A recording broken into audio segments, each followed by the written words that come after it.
ሰላም እንዴት ናችሁ? የተክለወላይ ፎን አካዳሚ ዩቲዩብ ቻናል ቤተሰቦች፣ ዛሬ የቴክኖ ሞባይል ባትሪ ተጠቃሚዎች ባትሪያችሁን ቶሎ እያለቀ ወይም ቻርጅ ስታደርጉት እናንተ ያልተጠቀሙበት ቶሎ እየጨረሰ የተቸገራችሁ ካላችሁ እና ሞባይላችሁን ረጅም እድሜ እንዲኖረው ምን አይነት ሴቲንግ ማስተካከል እንዳለባችሁ አንድም በአንድ አሳያችኋለሁ። ቪዲዮው ለእናንተ ይጠቅማችሁ በትህትና እንድትከታተሉኝ እማጸናለሁ። በመቀጠል ይህ ቴክኖ ብቻ አይደለም፣ አንዳንድ ለሳሰብን ለሌላ ሞባይልም ይሰራል። ተከታተላችሁን ከቆያችሁ በመጨረሻ ለዳታ ለሞባይል ባትሪ የሆነ አንድ ሁለት ይባችኋለሁ። አሁን ወደ ቪዲዮው በቀጥታ እንሄዳለን። አሁንም እንደተለመደው ሴቲንግ እንገባለን። ሴቲንግ ከገባን በኋላ ታች ወረድ ብለን ባትሪ ላብ፣ በአንዳንድ ሞባይል ደግሞ ፓወር ማራቶን ይላል።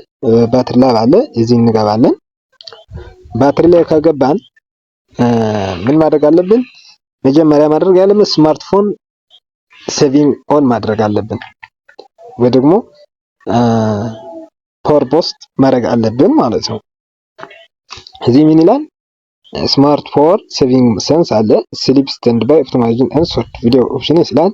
ስለዚህ ቀጥታ ወዴት እንሄዳለን? አድቫንስድ ሴቲንግ ወይም ወደ ሌላ ሳንሄድ እዚህ አለ ምን ይለኛል? 66 የኔ ባትሪ 66% አለ። አባውት ሪሜኒንግ 15 hours and 42 minutes ይላል። ስለዚህ አሁን ተርን ኦፍ ፓወር ቦስት ይላል። ተርን ኦፍ ፓወር ቦስት ኤስቲሜትድ 3 hours battery life will be reduced ይለኛል። አሁን እኔ ኦን አድርጌው ነበር ማለት ነው። ኦን አድርጌው ስለነበር 15 ይለኛል። ኦፍ ሳደርገው ምን ያህል ሰዓት እንደሚቀንስ እናያለን። ኦፍ አድርገዋለሁ። ምን ሆነዋል? ሞባይልን ነጭ ሆነዋል። ዳርክ ቲም ነበረ ማለት ነው። በኋላ አሳያችኋለሁ። ስለዚህ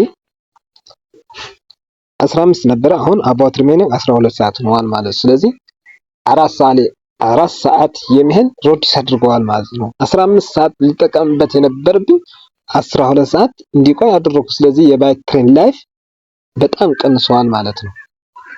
ስለዚህ ምን ማድረግ አለብኝ? ኢንአብል ፓወር ቦስት ማድረግ አለብኝ ማለት ነው። ስለዚህ ኢንአብል አክቲቬት ላድርገው። ምን ይላል? ባትሪ ላይፍ ዊል ቢ ኤክስተንድድ ይላል። ስለዚህ አባውት ሪሜኒንግ 16 hours and 26 minutes ይለኛል ማለት ነው። ያው ብራይትነሱም ቀንሷል። ስለዚህ ምን ማለት ነው? 4 ሰዓት የሚያህል ጨምሯል ማለት ነው። 4 ሰዓት የሚያህል ጨምሯል፣ ላይፍ ኤክስተንድ አድርጓል ማለት ነው። በጣም ስለጨለመ ነው እኔ ብራይት ያደረኩት። እንዴ ካደረገን አሁንም ባለንበት ሴቲንግ ምን ማድረግ አለብን? ባትሪ ሴቨር ኦን ማድረግ አለብን። ባትሪ ሴቨር ኦን ስናደርገው ባትሪ ከ20% በታች ሲሆን ስልኩ ራሱ የባክግራውንድ አፕሊኬሽን እንዳይሰራ ያደርጋል። ስለዚህ ዳታ ሴቨር የት እናገኘዋለን ማለት ነው? አድቫንስድ ሴቲንግ እዚህ እንገባለን። አድቫንስድ ሴቲንግ ባትሪ ሴቨር ይላል። እዚህ ባትሪ ሴቨር ኦን ማድረግ ይጠበቅብናል ማለት ነው። ስለዚህ ባትሪ ሴቨር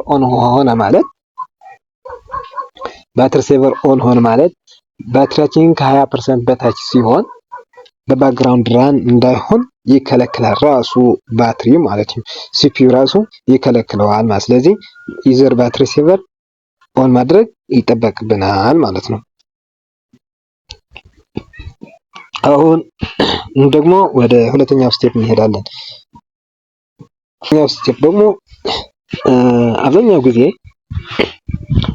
ባትሪ እንዲያልቅ የሚያደርግ ስክሪን ወይም ብራይትነስ ነው። ስክሪን ስንጠቀም ባትሪ በጣም ነው የሚበላ ወይም በጣም ነው ባትሪ ኮንሱም የሚያደርግ። ስለዚህ ዋና ትኩረት ማድረግ ያለብን በዲስፕሌይ ኤንድ ስክሪን ነው ማለት ነው። ስለዚህ አሁን ወደ ሴቲንግ ባለንበት በሴቲንግ ውስጡ ዲስፕሌይ ኤንድ ብራይትነስ የሚል ፈልገን እዚህ እንገባለን። አንድ ዳርክ ቲም የሚል ይህ አለ። ዳርክ ቲም እዚህ እናደርገዋለን፣ ዳርክ ቲም እናደርገዋለን። ላይት ቲም አለ። አሁን ብራይት ነው፣ ዳርክ ቲም እናደርገዋለን ማለት ነው። ዳርክ ቲም ይሆናል። ስለዚህ ዳርክ ቲም ሆኖ ማለት ከሞባይል ስክሪን የሚወጣው ብርሃን ይቀንሳል ማለት ነው። ስለዚህ ባትሪ ኮንሱም አያደርግም።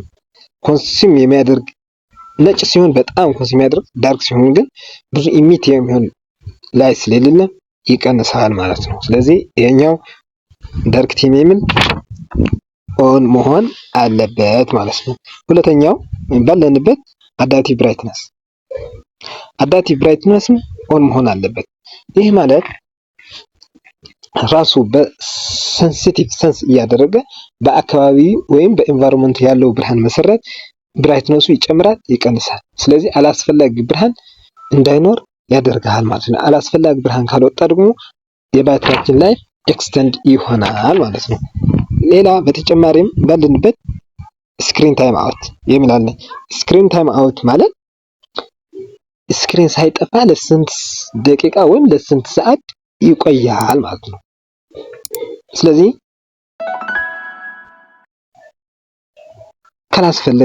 ካላስፈለገን ስክሪን ኦን ሆኖ ለብዙ ሰዓት ወይም ለብዙ ደቂቃ እንዳይቆይ ምን ማድረግ አለብን? 15 ሰከንድ ማድረግ አለብን። ለምሳሌ እዚህ የኔ ማክሲመም 30 ሚኒትስ አለ። 30 ሚኒትስ እኔ ለምሳሌ ሌላ ስራ እየሰራሁኝ ስልኬን አስቀምጬ ሲሄድ ስክሪን ኦን ይሆናል ማለት። ስለዚህ ስክሪን ኦን ሆነ ማለት ባትሪ እያለቀ ነው ማለት ነው። ስለዚህ ምን ማድረግ አለብን? 15 ሰከንድ የሚል ማድረግ አለብን ማለት ነው። ሌላ አንድ መጠንቀቅ ያለብን በአንዳንድ ቴክኖ ሞባይል በሌላ እንኳን የለም፣ እዚህ ያለ ኪፕ ስክሪን ኦን ይህ ኦን ከሆነ በጭራሽ ሞባይላችን አይጠፋም፣ ስክሪን ኦን ይሆናል። የበተኑ ክሊክ አድርገን ካላጠፋ ነው ዝም ብለን ካስቀመጥ ነው ኦን ይሆናል፣ በጭራሽ አይጠፋም። ስለዚህ ባትሪ ድሬን ያደርጋል ማለት ነው።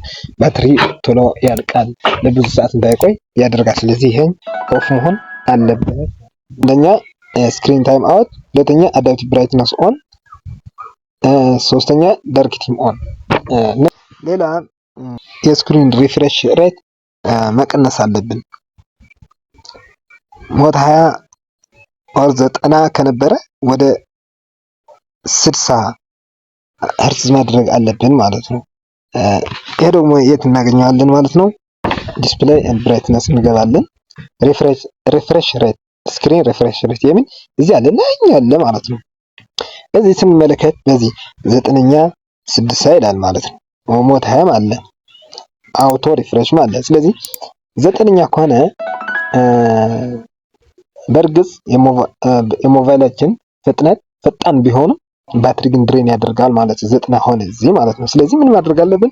ባትሪ ለመቆጠብ 60 ሄርዝ ማድረግ ይኖርብናል ማለት ነው።